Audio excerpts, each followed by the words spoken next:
Hi అండి. ఆషాఢ మాసం కదండి, ఎంతమంది గోరింటాకు పెట్టుకున్నారు. తోచితోయిన మా తోటికోళ్ళు పుట్టింటికి వెళ్తే పిట్టకోళ్ళు దెబ్బలు తగిలాయంటండి. అట్లాగూ నేను కూడా ఈరోజు పీవీపీ మాల్కి వెళ్ళామండి. నాకు ఆ ఎస్కలేటర్ ఎక్కడమే రాదు. మా వాళ్ళు నేను ఎక్కడం కోసమని నాకు 3 సార్లు ఎక్కి 3 సార్లు దిగి చూపించారండి ఎలా ఎక్కాలో.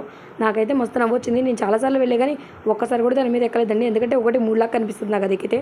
సో అందుకని పీవీపీ మాల్కి వెళ్ళినప్పుడు నేను ఎప్పుడు దాన్ని ట్రై చేయలేదు. తర్వాత అదే రోజు ఈవినింగ్ మేము ఎప్పట్లాగే పార్క్కి వెళ్ళామండి. పార్క్కి వెళ్ళే దారిలో అనుకోకుండా 3 గుళ్ళు దర్శనం చేసుకున్నామండి. ఆ రోజు గురు పౌర్ణమి.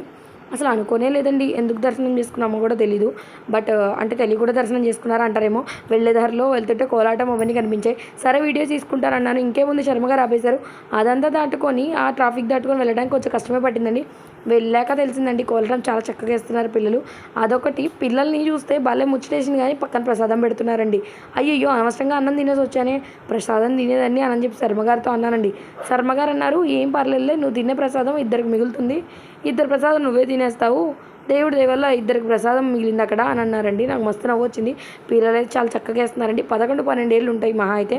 చాలా అంటే చాలా చక్కగా ఉంది. నేను అనుకోకుండా 3 దర్శనాలు, అంటే ఒకటి అమ్మవారు, ఒకటి అయ్యవారు, ఇంకొకటి స్వామి సాయిబాబా, 3 దర్శనాలు చేసుకున్నామండి. అలా వెళ్తూ ఉండగా శాకాంబరి అమ్మవారు రెండో గుడి అండి. శాకాంబరి అమ్మవారు మీరు చూస్తున్నారు కదా, అన్ని కాయగూరలు అన్నిటితోనూ అమ్మవారికి చక్కగా దర్శనం ఇస్తున్నారు మనకి. తల్లి దుర్గమ్మ తల్లి ఎంత బాగా దర్శనం ఇస్తుందో. శాకాంబరి అవతారం అండి. మీరు కూడా చూడండి, దర్శించుకోండి. చూడకపోతే కనుక చూడండి. ఇది మన విజయవాడలోనేనండి. చాలా అంటే చాలా హ్యాపీగా అనిపించేసింది. శాకాంబరి అమ్మవారిని చూడటానికి 2 కళ్ళు చాలా అన్ని కూరలు భలే పచ్చగా ఎర్రగా చక్కగా కనిపిస్తున్నారండి. అనుకోకుండా 3 దర్శనాలండి. మూడో గుడి అయితే మా వారి ఫ్రెండ్ ఉన్నారండి. ఇలా మనీ ఇవ్వాలి వచ్చి ఇక్కడ తీసుకో అంటే మేము ఆ రోజు అనుకోకుండా ఆ టెంపుల్కి వెళ్ళాం.